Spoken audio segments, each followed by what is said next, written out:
Bharatiya Janata party के सांसद अतुल गर्ग ने ऑपरेशन सिंदूर की सफलता पर भारतीय सेना की जमकर सराहना करते हुए कहा कि सेना ने पाकिस्तान को करारा जवाब दिया है और उसे घुटने टेकने पर मजबूर कर दिया है।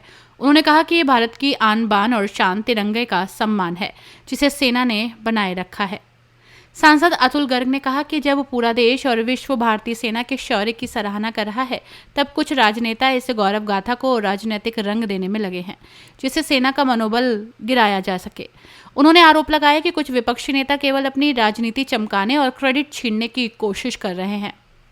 उन्होंने समाजवादी पार्टी के वरिष्ठ नेता रामगोपाल यादव की मुरादाबाद में विंग कमांडर योमिका को लेकर की गई टिप्पणी की आलोचना की।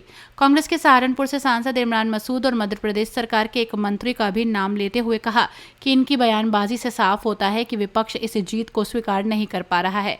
विपक्ष को सेना से कोई मतलब नहीं है, उन्हें सिर्फ जाति के नाम पर वोट चाहिए।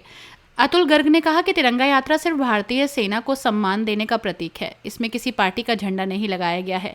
उन्होंने विपक्ष से भी अपील की है कि वे सेना के सम्मान में तिरंगा यात्रा निकालें और सेना के पराक्रम का राजनीतिकरण ना करें। क्या विपक्ष इसी तरह से देश का और सेना का अपमान करता रहता है? देखिए, पहली बात तो किसी की हैसियत नहीं है जो सेना पे हावी हो जाए, लेकिन ये लोग बहुत परेशान हैं। ये लोग पिछले सप्ताह से बाहर रहने से हैरान, परेशान और बहुत दुखी हैं।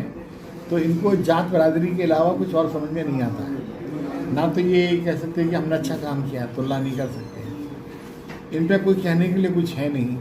तो इनके दिमाग में केवल एक जाति बैठ गई है कि जातियों के नाम पर ये हिंदुस्तान की वोटों का बंटवारा करके फिर से सत्ता में आ जाए।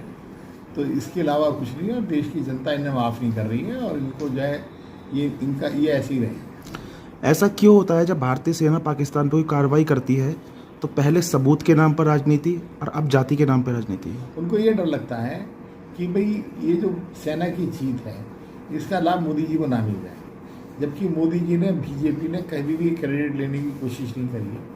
अगर तिरंगा यात्रा हो रही है तो उसमें बीजेपी का झंडा नहीं है। और तो अच्छी बात यह है कि अगर सेना कोई अच्छा काम कर रही है तो समाजवादी पार्टी को और बाकी पार्टियों को भी तिरंगा झंडा लेकर के सेना के सम्मान में निकलना चाहिए, उनको सल्यूट करना चाहिए।